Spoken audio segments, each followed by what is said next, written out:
அனைவருக்கும் வணக்கம். திண்டுக்கல் மாவட்டம் பழனியை அடுத்த கீரனூரில் நடந்த ஒரு உண்மையான சம்பவத்தை பத்திதான் நம்ம இந்த வீடியோல டீடெயிலா பார்க்க போறோம். முடிந்த அளவுக்கு இந்த வீடியோவை ஸ்கிப் பண்ணாம முழுமையா பாருங்க. இந்த வீடியோக்குள்ள போறதுக்கு முன்னாடி இந்த வீடியோக்கு ஒரு லைக் பட்டனை பிரஸ் பண்ணிருங்க. நீங்க இதுவரைக்கும் என்னோட சேனலை சப்ஸ்கிரைப் பண்ணாம இருந்தீங்கன்னா மறக்காம சப்ஸ்கிரைப் பண்ணிக்கோங்க. கூடவே அந்த பெல் சிம்பலையும் மறக்காம கிளிக் பண்ணிக்கோங்க. சரி வாங்க இப்ப நம்ம வீடியோக்குள்ள போலாம்.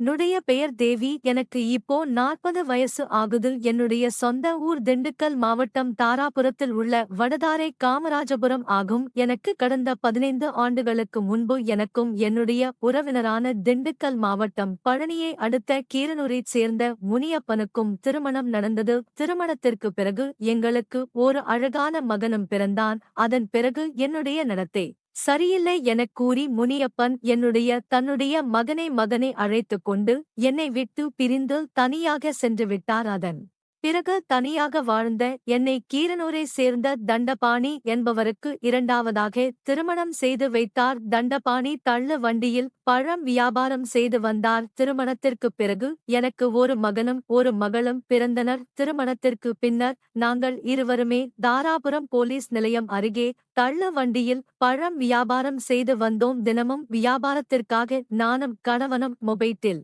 கீரனூரில் இருந்து தாராபுரம் போலீஸ் நிலையத்துக்கு வருவோம். அங்கு வந்து நான் வியாபாரத்தை முடித்துவிட்டு இரவு மறுபடியும் நாங்கள் கீரனூர் சென்று விடுவோம். சில நாட்களில் நான் கிரனூருக்கு செல்லாமல் என் கணவன் மட்டுமே கிரனூர் செல்வாள். நான் என்னுடைய தாயார் வீடான வடதாரைக்கு வந்து தங்கிக் கொள்வேன். இப்படி நான் அடிக்கடி என்னுடைய தாயார் வீட்டுக்கு வந்ததால் எனது தாயாரின் வீட்டில் அருகில் வசித்து வரும் என்னுடைய இன்னொரு உறவினரான பெயிண்டரான அபிஷேக் வயது 19 என்பவருக்கும் எனக்கும் பழக்கம் ஏற்பட்டது. இந்த பழக்கம் நாளடைவில் எங்களுக்குள் மிகுந்த நெருக்கத்தையும் ஏற்படுத்தியது. அந்த நெருக்கமானது எங்களுக்குள் கள்ளக்காதலாக மாறியது. இதனால் நானும் அபிஷேக் அடிக்கடி தனிமையில் சந்தித்து உல்லாசமாக இருந்து வந்தோம். அபிஷேக்குக்கு வயது வெறும் 19 தான் ஆகிறது. என்னுடைய கணவனுக்கு 45 வயது ஆகிறது. அதனால் அபிஷேக் உண்டான உறவு எனக்கு ரொம்ப பிடித்தும் இருந்தது. என்னுடைய இரு கணவன்களையும் விட எனக்கு அபிஷேக் உடன் இருப்பதுதான் பிடித்தும் இருந்தது. ஆரம்பத்தில் மாதத்திற்கு ஒரு நாளோ அல்லது வாரத்திற்கு ஒரு நாளோதான் என்னுடைய தாயார் வீட்டிற்கு நான் வருவேன். மற்ற நாட்களில் எல்லாம் வியாபாரத்தை முடித்துவிட்டு என்னுடைய கணவருடனே மொபட்டில் நான் கீரனூருக்கு சென்று விடுவேன். அதன் பிறகு இருவரும் மறுநாள் காலை வியாபாரத்துக்கு ஒன்றாக வருவோம். ஆனால் எப்போது எனக்கு அபிஷேக்குடன் பழக்கம் ஏற்பட்டு அவுடன் உல்லாசமாக இருக்க ஆசைப்பட்டனோ அன்றிலிருந்து நான் வாரத்திற்கு 3 அல்லது 4 நாட்கள் என்னுடைய தாயார் வீட்டில் தங்க ஆரம்பித்தேன். என் கணவரை மட்டுமே அவரை கீரனூருக்கு சென்று வாருங்கள் எனக் கூறி வந்தேன். இதனால் கணவன் ஏன் இப்போதெல்லாம் அடிக்கடி உன்னுடைய தாயார் வீட்டில் தங்குகிறாய் எனக் கேட்டார். அதற்கு ஒன்றுமில்லை, அடிக்கடி அங்கு போயிட்டு வருவதால் எனக்கு உடம்பு ரொம்ப அழுப்பாக இருக்கிறது. அதனால் நான் இங்கே தங்கிக் கொள்கிறேன் என நான் பொய் சொல்லி சமாளித்து வந்தேன். அதன் பிறகு என்னுடைய கணவனுக்கு என்னுடைய நடவடிக்கையின் மீது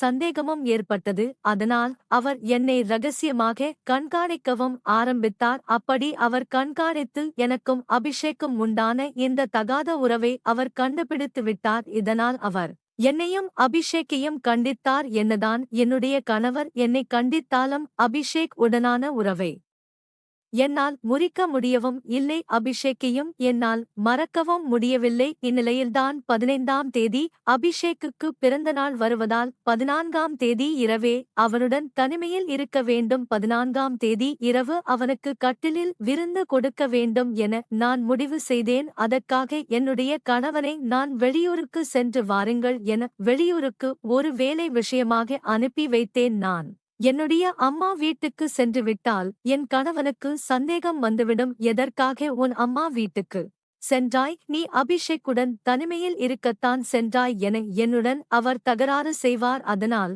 நான் அம்மா வீட்டுக்கு செல்லவில்லை, நான் நேராக கீரனூருக்கு செல்கிறேன், நீங்கள் வெளியூருக்கு செல்லுங்கள் என்று என் கணவரை சொல்லிவிட்டு அவரை அனுப்பிவிட்டு நான் என்னுடைய கணவரின் ஊரான கீரனூருக்கு வந்துவிட்டேன். ஆனால் வருவதற்கு முன்பாகவே என்னுடைய காதலனான அபிஷேக்குக்கு போன் செய்து, நான் என்னுடைய அம்மா வீட்டுக்கு வர முடியாது, உனக்கு இன்று நான் கட்டிலியில் விருந்து கொடுக்கப் போகிறேன், அதனால் நீ கீரனூருக்கு வா என் னுடைய கணவரை நான் வெளியூருக்கு அனுப்பி வைத்துவிட்டேன் எனக் கூறினேன். அவனும் சரி என்று அவரும் கீரனூருக்கு வந்துவிட்டார். சரியாக இரவு சுமார் 10 மணி அளவில் கீரனூருக்கு அபிஷேக் வந்துவிட்டான். அவனை நான் என்னுடைய வீட்டுக்கு அழைத்துச் சென்று நாங்கள் இருவரும் உல்லாசமாக இருந்து கொண்டிருந்தோம். அப்போது சரியாக ஒரு 11 மணி அளவில் நாங்கள் யாரும் எதிர்பாராத விதமாக திடீரென என்னுடைய கணவனான தண்டபாணி வீட்டிற்கு வந்துவிட்டார். நானும் அபிஷேக்கும் தனிமையில் இருப்பதை அவர் பார்த்து எங்களுடன் தகராறில் ஈடுபட்டார்.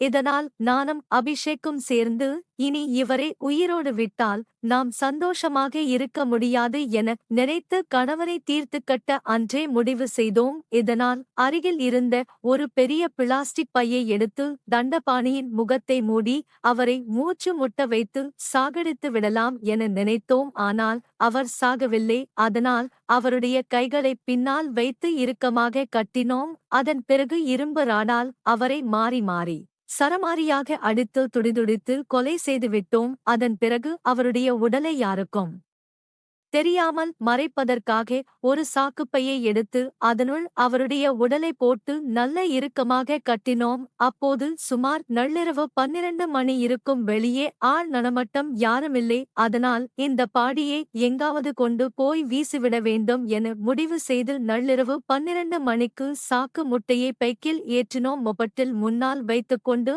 அபிஷேக்கும் நானும் தாராபுரம் நோக்கி புறப்பட்டோம். அபிஷேக் தான் அந்த மோட்டாரை ஓட்டி வந்தான். பின்பு இருக்கையில் நான் அமர்ந்து கொண்டேன். இருக்கையில் அமர்ந்து கொண்டே இந்த பாடியை எங்கு கொண்டு போடலாம் என யோசித்துக் கொண்டே வந்தேன். அப்போதுதான் தண்டபாணியின் உடலை எங்கு வீசலாம் என யோசித்த போதுதான் தாராபுரம் ஒட்டஞ்சத்திரம் சாலை அருகே பழனிப்பிரிவு அமராவதி ஆற்றின் ஓரம் ஒரு கிணறு இருப்பது எனக்கு ஞாபகத்துக்கு வந்தது. இதை எடுத்து நான் அபிஷேக்கிடம் அந்த பகுதிக்கு செல்லுமாறும் கூறினேன். வழக்கமாக அந்த பகுதியில் ரோந்து பணியில் ஈடுபடுவார்கள். ஆனால் அன்று ரோந்து பணியில் யாரும் ஈடுபடவில்லை. அது எங்களுக்கு சாதகமாக பயன்படுத்திக் கொண்டோம். கீரனூரில் இருந்து தாராபுரம் வரை உள்ள சோதனை சாவடிகளில் நாங்கள் சிக்காமல் தண்டபாணியினுடைய உடலைக் கொண்டு அந்த கிணற்றில் வீச அங்கு எடுத்து வந்தோம். அதன் பின்னர் நாங்கள் இருவரும் சேர்ந்து சாக்குமுட்டையுடன் ஒரு பெரிய கல்லையும் சேர்த்து கட்டி அந்த கிணற்றுக்குள் வீசிவிட்டு ஒன்றும் தெரியாது போல் மறுபடியும் வீட்டுக்கு வந்துவிட்டோம். அன்று அபிஷேக்குக்கு பிறந்தநாள் என்பதால் 2 மணிக்கெல்லாம் நாங்கள் வீட்டுக்கு வந்துவிட்டோம். அதன் பிறகு நள்ளிரவு 2 மணி முதல் விடிய காலை 5 மணி வரை நான் அபிஷேக்குக்கு கட்டிலில் விருந்து கொடுத்தேன். அன்று அவன் பிறந்த நாளை அவன் மறக்கவே கூடாது என்பதற்காக விடிந்ததும் 5 மணி அளவில் ஆள் நடமாட்டம் வருவதற்கு முன்பே அபிஷேக் அங்கிருந்து தன்னுடைய பைக்கில் கிளம்பி சென்று விட்டார். நானும் யாருக்கும் சந்தேகம் வராதவாறு மறுநாள் நடந்து கொண்டேன். அதன் பிறகு ஒரு நாள் பிறகு, அதாவது 16ஆம் தேதி, இந்த தண்டபணியுடைய உறவினர் ஒருவர் வந்து, என்ன நேத்தும் நீ வியாபாரம் போகவில்லை, இன்றும் வியாபாரத்துக்கு போகவில்லை, தண்டபாணியும் காணவில்லையே, என்ன ஏதுவென்று விசாரித்தார். அப்போது நான் தண்டபாணி வெளியூருக்கு சென்றிருக்கிறார். அவர் வந்த பிறகு அவருடன் சேர்ந்து நான் வியாபாரத்துக்கு செல்லுவதற்காக நான் வியாபாரத்துக்கு போகவில்லை, அவர் வந்தவுடன் நாங்கள் இருவரும் சேர்ந்து செல்வோம் எனக் கூறியிருந்தேன். அவரும் அதை சரி என்று சொல்லிவிட்டு கிளம்பிவிட்டார். அதன் பிறகுதான் எத்தனை பேரை தான் நான் சமாளிக்க முடியும். இதனால் நாம் உடனடியாக தன்னுடைய கணவரை காணவில்லை என போலீசில் புகார் அளிப்பதுதான் நல்லது என எனக்கு தோன்றியது. அதனால் உடனடியாக நான் சென்று கீரனூர் காவல் நிலையத்துக்கு சென்று 14ஆம் தேதி இரவே வெளியூருக்கு சென்ற என்னுடைய கணவன் இன்று வரை வரவில்லை, அவரைக் காணவில்லை எனவும் புகார் அளித்தேன். போலீசாரும் வழக்கு பதிவு செய்து காணாமல் போன என் கணவனையும் தேடினார்கள். என்னுடைய உறவினர்களை நம்ப வைக்க என்னுடைய உறவினர்களுடன் சேர்ந்து என்னுடைய கணவனை தேடுவது போலவும் நடித்தேன். கணவர் வெளியூர் சென்று விட்டதாக கூறிய நான் திடீரென தனது கணவனை காணவில்லை என போலீசில் புகார் கொடுத்ததில் என்னுடைய உறவினர்களுக்கும் தண்டபாணி உடைய உறவினர்களுக்கும் என் மீது சந்தேகத்தை ஏற்படுத்தியது. அதே சந்தேகம்தான் போலீசாருக்கும் இருந்தது. இதனால் களுடைய சந்தேகப் பார்வை என் மீது திரும்பியது. என்னை காவல் நிலையம் அழைத்து வந்து அவர்கள் கிடுக்குப்பிடி விசாரணை செய்தார்கள். நான் என்னுடைய முகத்திலோ எந்தவிதமான பதற்றமோ அச்சமோ இல்லாமல் எவ்வளவோ சமாளித்துப் பார்த்தேன். ஆனால் அவர்கள் கேட்கும் கேள்விக்கு நான் முன்னுக்குப் பின் முரணாக பதில் கூறியதால் அவர்கள் கிடுக்கப்பிடி விசாரணை நடத்தினார்கள். அந்த விசாரணையில் வேறு வழியின்றி நான் என்னுடைய கள்ளக்கான அபிஷேக்குடன் சேர்ந்துதான் என்னுடைய கணவனை கொலை செய்துவிட்டேன் என்ற உண்மையை சொன்னேன். இதைக் கேட்டு அதிர்ச்சி அடைந்த போலீசார் என்னை அந்த கிணற்றை காட்டுமாறு என்னை அழைத்துச் சென்றார்கள். நானும் என் கணவனைக் கொன்று பிணத்தை வீசிய அந்த கிணற்றையும் அடையாளம் காட்டினேன். இதை எடுத்து அந்த கிணற்றை அடையாளம் காட்டிய பிறகு போலீசாரும் தீயணைப்புத் துணையும் அங்கு வந்து கிணற்றில் சாக்கு மூட்டையில் கட்டி வீசப்பட்ட என் கணவரின் உடலை மீட்டு பிரேத பஸ்னைக்காக தாராபுரம் அரசு ஆஸ்பத்திரிக்கு அனுப்பியும் வைத்தனர்.